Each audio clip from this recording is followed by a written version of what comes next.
Donc je vais maintenant vous présenter la série de tractions du haut de la pyramide pour qu'on voit la différence dans le mouvement. C'est parti. Celle-là elle est faite de dos, ça permettra j'espère de voir un peu mieux, même si c'est à contre-jour.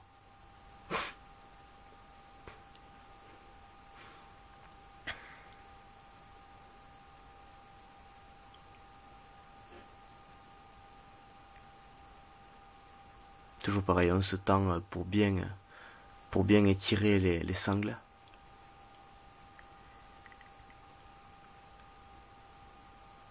Voilà, donc on voit bien ici, même si le mouvement va être assez explosif, on voit bien les muscles du dos qui s'ouvrent et se ferment. Ouvert, fermé. Hop.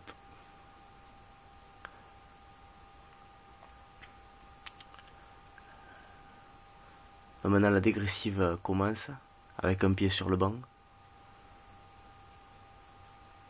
On voit toujours le mouvement d'épaule qui fait que le dorsaux s'ouvre et se ferme.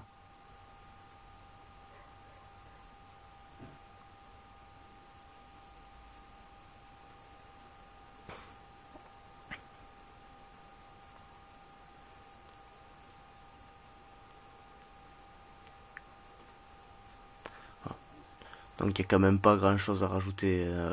Toujours pareil, ça sert à rien de monter plus haut parce que les biceps interviendront davantage et ça sert à rien de descendre plus bas parce qu'on perd la tension dans le dos. Donc il n'y a aucun intérêt à faire des tractions complètes à culturisme. Absolument aucun.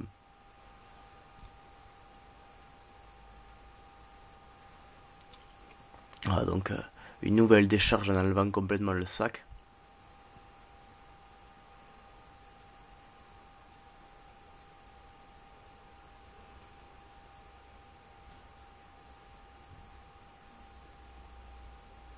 Et là, on voit vraiment les muscles du dos qui s'ouvrent et se ferment. Ouvert en bas, fermé en haut. Il y a des pauses toujours pour aller plus loin dans l'effort. Il a été impossible de remonter une nouvelle fois, donc plutôt que d'arrêter la série, on se pose et on continue.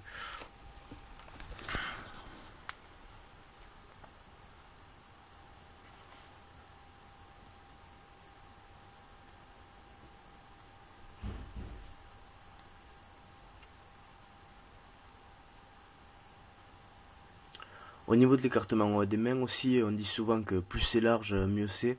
Il n'y a quand même pas besoin d'aller trop large. Du moment que le bras et l'avant-bras forment un angle droit, c'est largement suffisant. Donc il suffit pour ça de dépasser un peu la largeur de clavicule et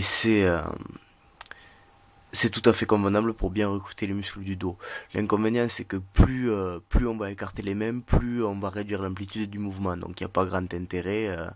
Les muscles ne seront pas mieux recrutés et au contraire, à terme, on se pénalise dans le développement musculaire.